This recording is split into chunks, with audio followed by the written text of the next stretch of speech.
the magazine, and I saw them, and we simply refused to pay the balance until they made corrections.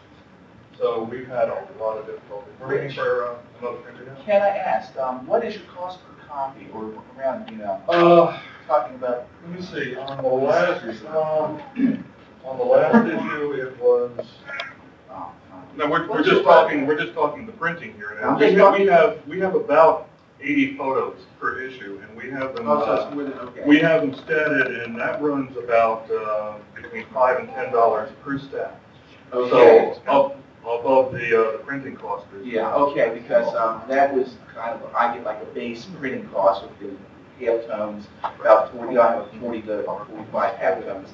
And it worked out to $1.40. So I'm feeling a little bit better now, because I'm saying if I'm paying $1.40 everything for 40 per page, and you're talking about like an 89 or 100 page, we're looking for $1.30. I want to know if I can print any one of the final, you know, last thumb set or something like that. We're looking into a printer now in Wisconsin. Yes. In Wisconsin, where the difference between printing 5,000, which was our last run, and printing 10,000. Which we're thinking of doing, is only $300. Yeah, it's amazing the difference. You pop up in quantity and just you get practically nothing. It's all a setup. It's all a setup, right?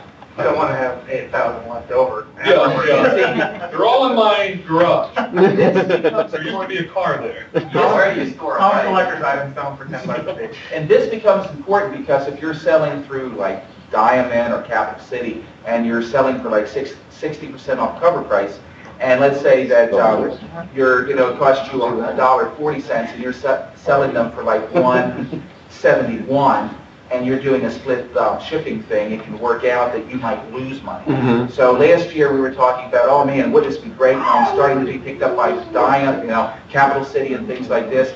We're putting a big push to cut them out. Howard, see, we raised the cover price $1, but that was only to push the fact that subscribe from us, our price didn't go up. Still $4 if you subscribe from us, $5.50 cover price, trying to squeeze people buying them from the shops and from the this and from the that, get them direct from us. You do much better. You do much better. You mentioned Diamond Capital City. That sort of leads me up to the next question I wanted to ask. I know a lot of fanzines operate almost totally off the subscriber base. And then others have few subscribers and eventually go through distributors. So I'd like to hear some of the pros and cons of those systems.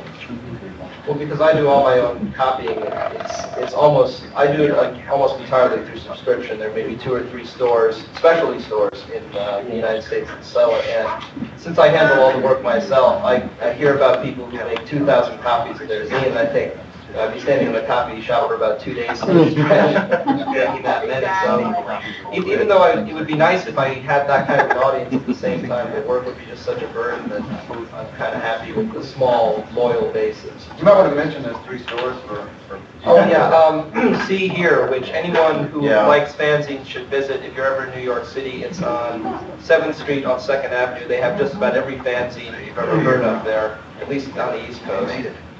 Until recently, the Pix Poster Gallery in Cambridge. Yeah, what happened to them? I don't know. I haven't heard from those guys. John got fired, and He did. He got fired. John Mitchell was that? Yeah, he's out. This new guy is from outer space. Yeah. And Hollywood Book and Poster in California. I also Eric Hayden, which is a terrific store if you ever happen to be in LA. They've got videos and fanzines, all kinds of stuff. So I've been doing some distribution through video stores.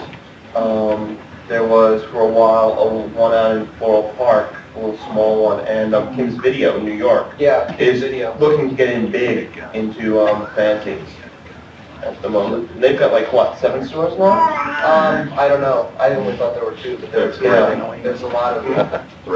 3 right. They are. What can you say? I'm sorry. And they're a great place to find the videos that you read about the fanzines. They have the best selection in New York anyway, of obscure, low-budget. In fact, the one at St. Mark's Place will put out videos on display mentions in the fanzines. Yeah. So you can read about, let's say, The Beguiled, or about you know, sold engines, and it'll be right there in the main display. It's recommended by Stores that carry that. Yeah. Definitely have somebody that's more distributor oriented. I do a lot of distributors. I do Capital Cities, Diamond, Titan.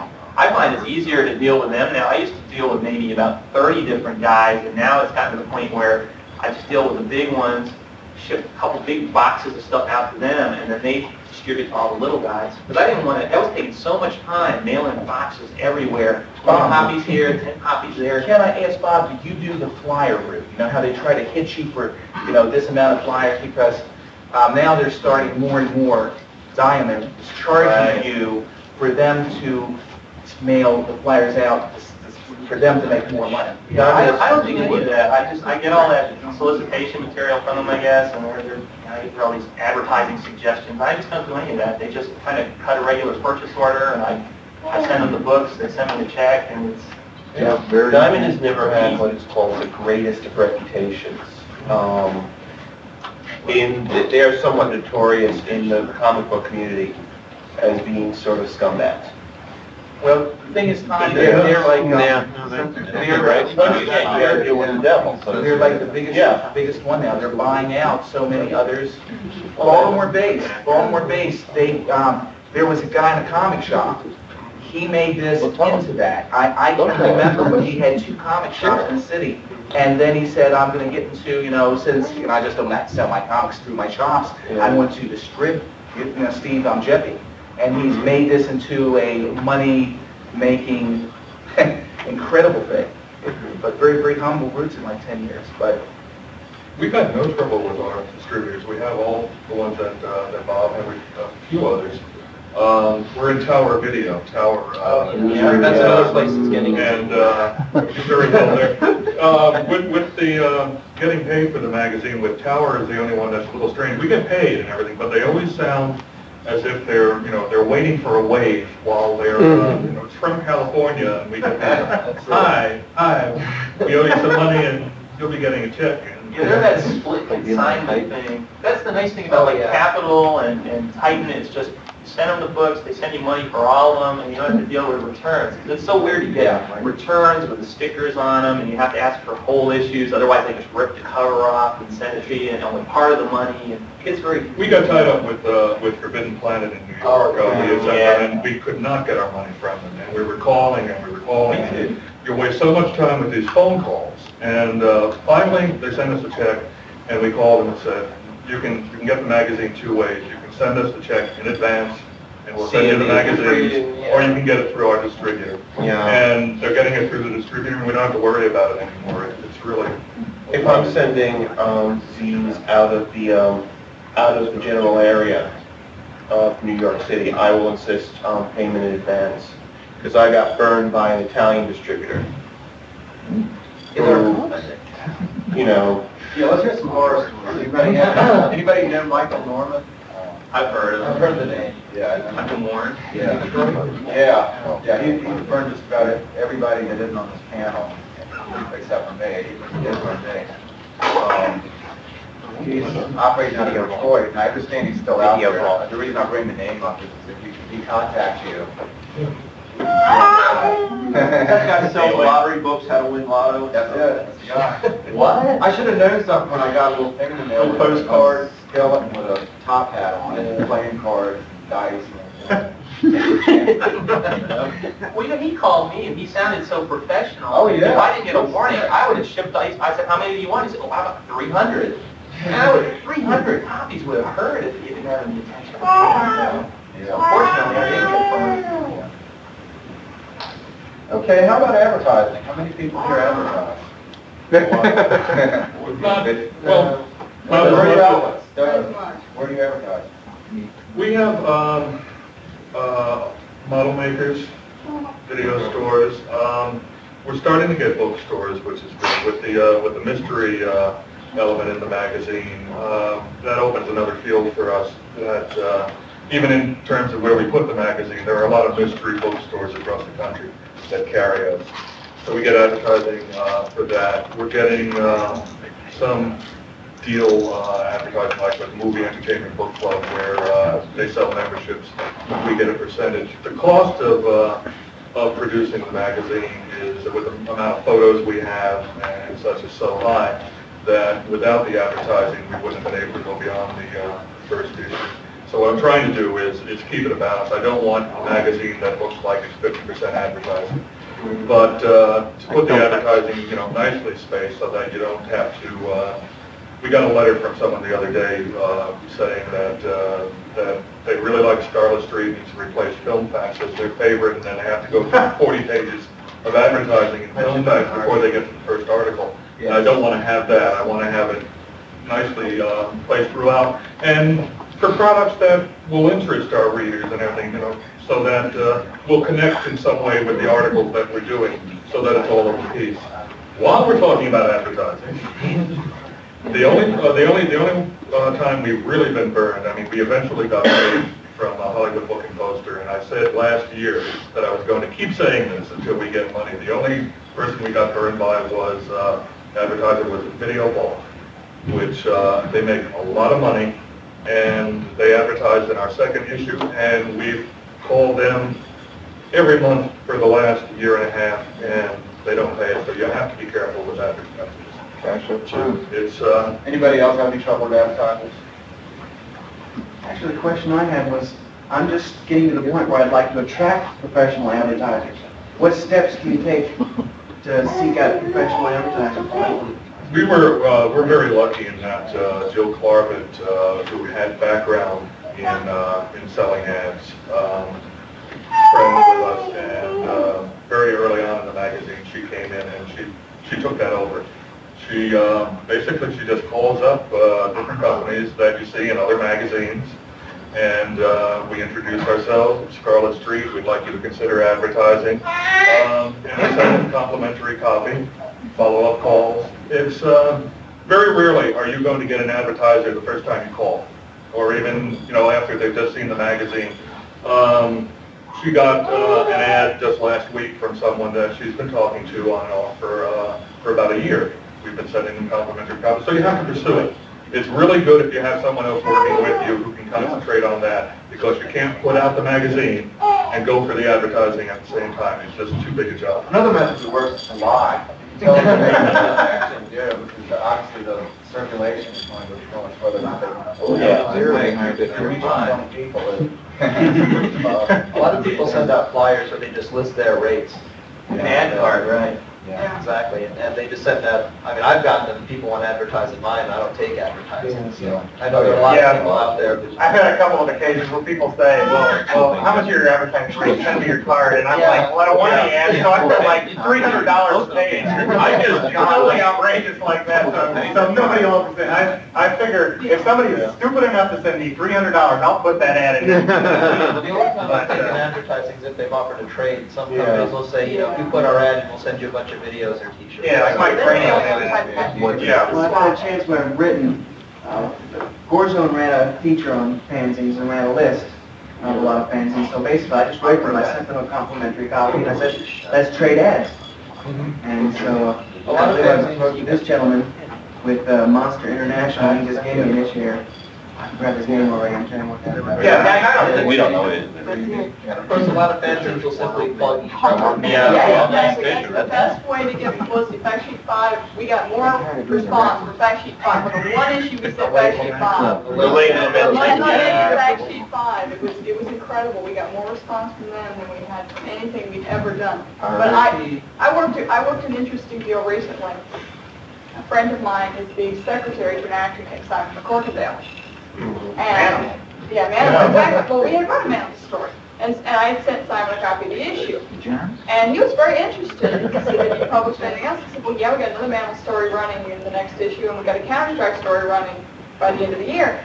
And so he had his secretary get in touch with me and say, send me your flyers. And so everyone who writes, asks me about our show, we will drop a copy of your flyer in our packet we send it us, which is really nice, because I've gotten like 10 responses just from that. So that is really a great way to do it. One thing that us little guys appreciate is when you 3,000 distribution copies plug us. Exactly, yeah. Because when I print 150 copies and Dick Clemenson plugs me in Little Shop of Horrors and 5,000 people read that, I may get 30 or 40 subscriptions that I never would have gotten before. Or you know, any of the big zines. One other person to send to is Joe Bob Briggs, who puts Yeah, out that's every true. year, who gets to probably more people than any other fan. He won't review you till a year later, but he will. Oh, yeah, he'll take his time, but he will review it, and he's usually very favorable for Yeah. just about any fan. Michael Gingold is another one. I mean, recently he plugged, what was it, Glacier Before the Last? He plugged an article I wrote in issue number 14 about what went on with Faction 5, and I've been getting floods of requests since then. Another good one that hit, if you want to break into European markets, you hit up Champagne. Yeah. They reviewed everybody and repeatedly too, as long as you keep sending copies. I've gotten plugged at least twice in there. And it's just great. You get letters from people from Finland and Scotland, and hey, this is great. And I want to thank Scarlet Street for the plug they gave us. That was really nice. We got 2 or 3 orders just from that plug. Now, where do you advertise your fanzine? Many of you put ads in other magazines or other magazines. Starlog really got us a lot of attention, despite the fact that on the food, everybody draws back to Starlog, but it got us a lot of attention. I tried that a couple times at the very beginning, I got 0. Starlight or Fangoria. Yeah. You spend 30, 40 bucks on an ad and you get two answers out of it. Not one. I have, strangely enough, the first ad I ever took out for Fangoria is in the now legendary number 9, which is so hyper obscure that for some reason Fangoria number 9 is like worth a couple $100. But yeah, you don't make it. I could make more money if I sold my copy of number 9 than if I ever got it from the ad. But Down the street and stream. yeah, really. Fangoria number 9. I can't say too much bad about advertising though in the mainstream, because that's how I got involved in Power Star in the first place. Power Star had been in business about 2 years when I first got involved with it as a writer, and that was how I got involved with Stuart and Starlight. I sent them a story, and I began doing the typeset editing for them a few months later, and then I took over co-editorship, and now by October I will have done my first full issue by myself. My worst advertising mistake was spending $75 for an ad in American magazine. Really? Oh, wow. I thought maybe there might be these strange people. Well, I got a big solicitation when Premiere Magazine first started. This guy sent me the whole publicity kit. Where he got my name, I have no idea. Called me on the phone and said, you should really advertise in Premiere Magazine because your readers will probably be reading our magazine. I'm like, my readers. He's like, well, we have an article on George Romero and on the new Friday the 13th movie, and I said, like, my readers don't care. They want to read about, Lucio Fulci or people that are not going to read about in Premiere Magazine. Well, Bill Comment, you might try. They put out an article. We do very well with movie collectors, the big really circulation down, and with plastic images, we do very well. We get a lot of it. My zine being more makeup instructional, the Starlight publications, the Warzone and the Fangoria, the ads I won the classified ads have been doing actually very well for me. And I've been getting response to those ads for long periods of time.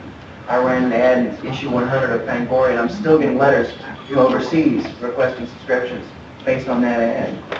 So, it's pretty good. Well, I found something kind of interesting in that I used to try to send out a flyer when I was putting together a new issue and I sort of knew what was going to be in it. I'd sort of write up a little ad and send out a few flyers. But I came to realize that my audience, at least, I don't think they really particularly care what's going to be in a particular issue, whether it's going to be an interview with this guy or an article about that movie. I think they just sort of like the fact that every once in a while they get this thing in the mail and it's a pretty decent read, and it's going to show up every once in a while. So I basically quit doing that. You know what I did that was kind of helpful? When I decided, I didn't have subscriptions first issue. On the second one, I decided, okay, we'll do subscriptions. I sent a postcard out and had a mailing label on it.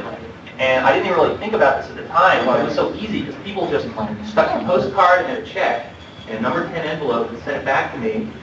And it was great because there's all the information. They really did, they wanted to scrawl a note on it, they could, but for the most part, people just seem to have trouble, just writing out an order. Yeah. You gotta make it as easy as possible for them. That's right. That worked great. A lot of these postcards came back if you subscribe. My flyers did that too. Okay, let's move in out of the business angle of it for a minute and talk about strange run-ins that you might have. Now, Seltzer Harris. a couple of years ago, Rick Sullivan, who's organized, claims he got into trouble with the police because some kid committed suicide or something like that. He had issues with the organizer up on his wall, and he claims that they contacted him. And you never know, it might have all been made up. Rick Sullivan claims to have contacted a lot of people himself. Oh, I know, yeah, I know that. He told me Elvis last week. But what that brings me to is, has anything like that ever happened to you? Do you ever get unwanted attention as a fan? Yeah, actually, sometimes you get scary letters from people. One that wasn't so scary, actually, was kind of sad. A guy wrote me and said he was like a lifer in Leavenworth, and he said, cash is the problem, can we like swap stamps for subscriptions or something? So I thought that was a little unusual, but I wrote it back and I said, sure, and then I never heard from him again. I got another letter from a guy who claimed he was also in jail, claimed he was a cellmate with the guy who was the role model for, I think his name's Otis, and that of a serial killer, and that was kind of scary. I started reading it and I just tore it up and threw it out. Sable Visions ran an interview with that guy. Really? Yeah, that's what he wanted. He said he wanted to see if I would be interested in running an interview, and I just didn't even bother responding. It was just too creepy. I used to work for a city magazine, and I think prisoners don't have anything better to do than write the magazine, because we used to get letters all the time from them asking for subscriptions and asking for the names of single women who advertise the magazine, asking us to write articles about how innocent they are. So they must just sit there all day and send these out to anybody. Fact Sheet 5 would send them out to prison all the time. Yeah. Because that was part of his philosophy. That's why he used to get If published. you see a Fact Sheet 5, it doesn't have Mike Underwood's name on it, it's not Fact Sheet 5. It's not going to be around much longer anyway, so. Now let's throw this out. What do you hope for something you want to keep it the way it is, but you don't until you run out of steam, or are you trying to make it bigger, or are you trying to make it glossier, or do you think it's not going to be a fancy effort? You have to worry about publishing. Someone wants to say? We're growing very quickly. What I'm hoping we're going to be able to do is we can make it a going concern in terms of the magazine showing a profit, and we'll move. The award we got last night was for semi-pro, and I guess we're addressing sort of a semi-audience. And we're hoping to get a wider audience, and basically we have to make money on it because of the amount of time it takes to put together a 100-page issue 4 times a year, with the thought of down the line going to bi-monthly. But what I want to do is keep the qualities that the magazine has now. I don't want to lose the kind of fanzine quality that we have, the kind of people that we meet in this kind of situation. I don't want it to be too glossy. I want it to be just a good magazine for people who are interested in these kind of films. If you can maintain a personal feel, I don't think it matters what your production level is. I mean, classic example is Mr. Ledbetter and Mr. Weiser out there, who took a little Xerox rag sheet and turned it into a very slick package, but it's still the same magazine to me. I don't know reading anything.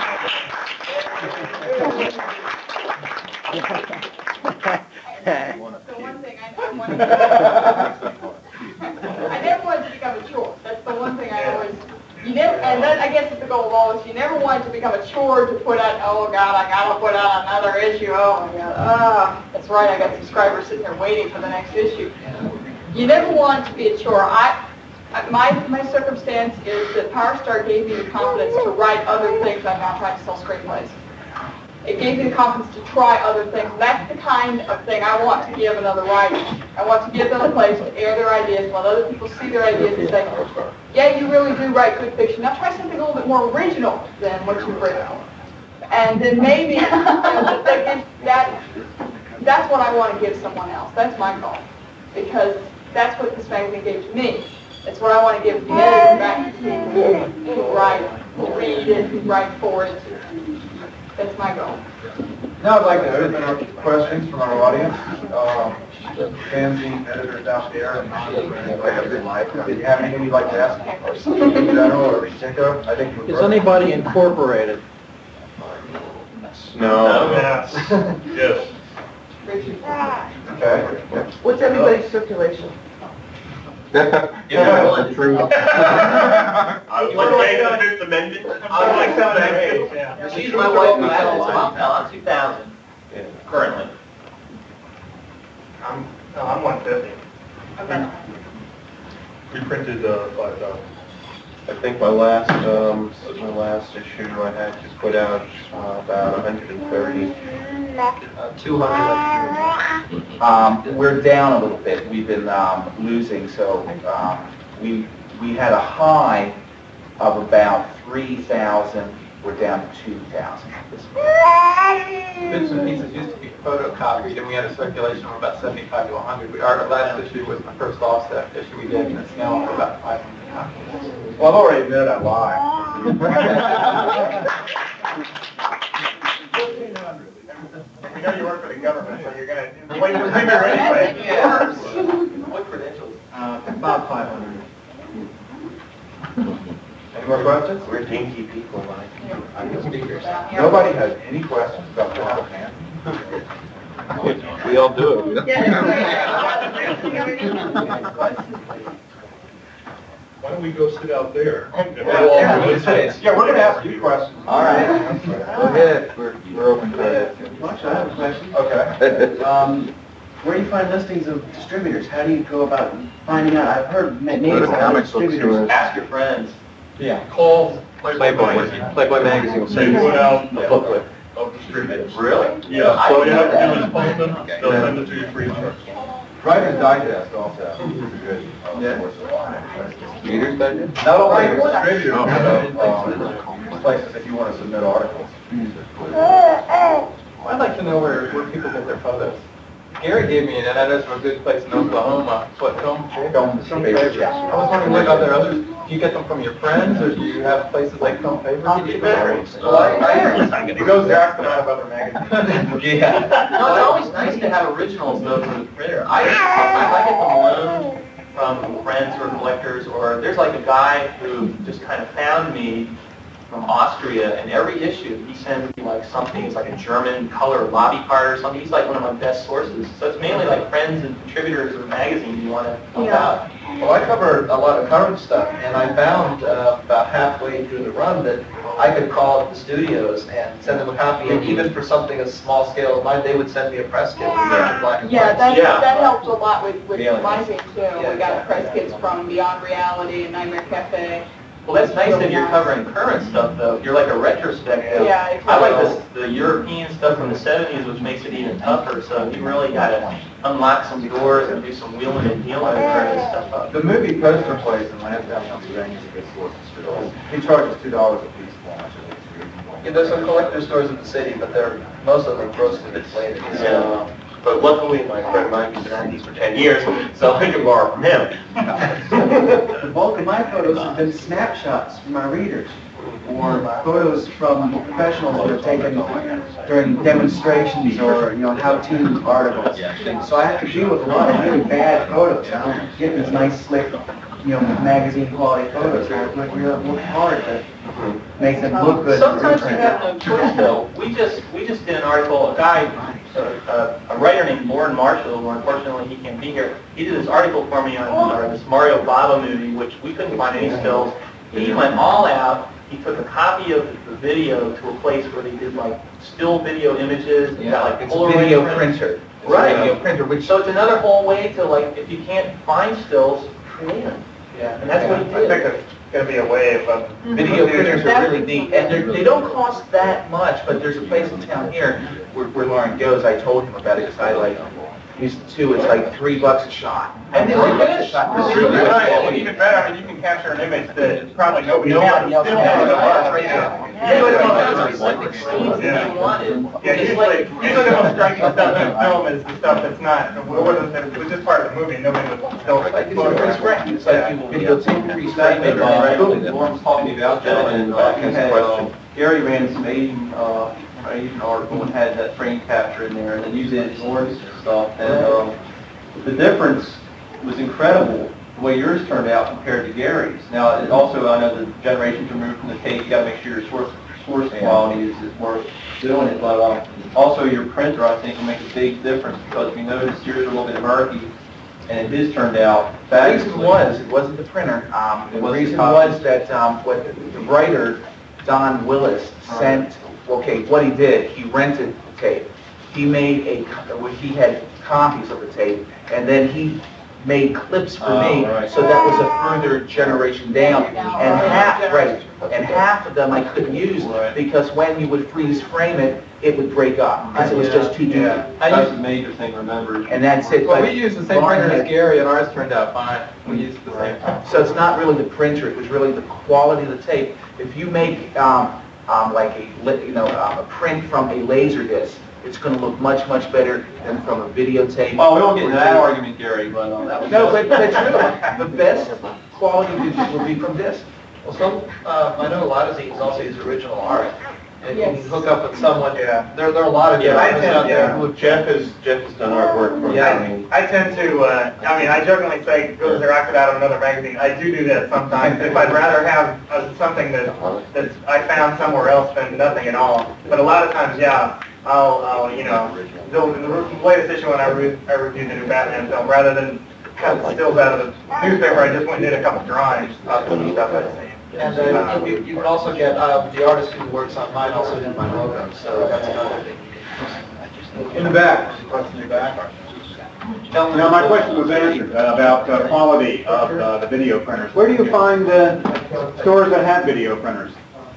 Okay, John, what I did is that I had a friend that was buying Laserdisc, and he says they have a self-serve video printer. They're trying to sell the video printer, but there's not a market for it yet, so they set up a self-serve for $3 a shot. You're left alone. You go in there with your videotapes, boom, you just do as many as you want, $3 a shot. But this is a coming thing, so it would be very hard to find this type of deal. Most times you're forced to purchase it. Okay. Any others? Well, I guess that concludes our panel. Maybe we might want to, because I know that this is certain stuff again in fandom. I mean, Bob and Jeff have done a lot, have addressed this quite a bit, about the diversity controversy. Oh, that old man. Yeah, I think that's over. And the reason I'm asking is I'm getting like a sale left, right, and center by Mike McFadden, a.k.a. Selwyn Harris, about about how I'm not an A-line gorehound, but I don't toe that party line. That's a fringe. There's plenty of magazines for people. Yeah. The Gornhouse is a fringe. I don't see it. There is, you start your Okay, well, that concludes it then. But can I ask a favor? Yes. You know exactly what I'm going to ask. Can I get everybody in the middle that publishes, including you guys out here? I've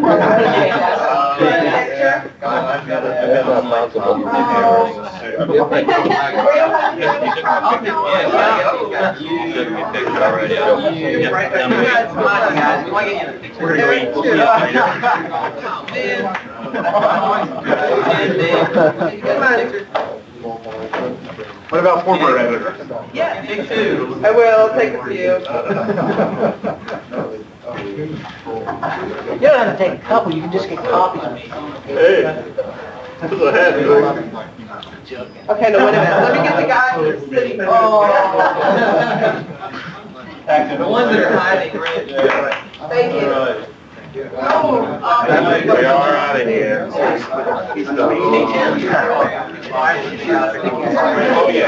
yeah. Baby shots to make it resemble more of a family type production. Yeah. There you go. Hey, that's my daughter. That's my daughter.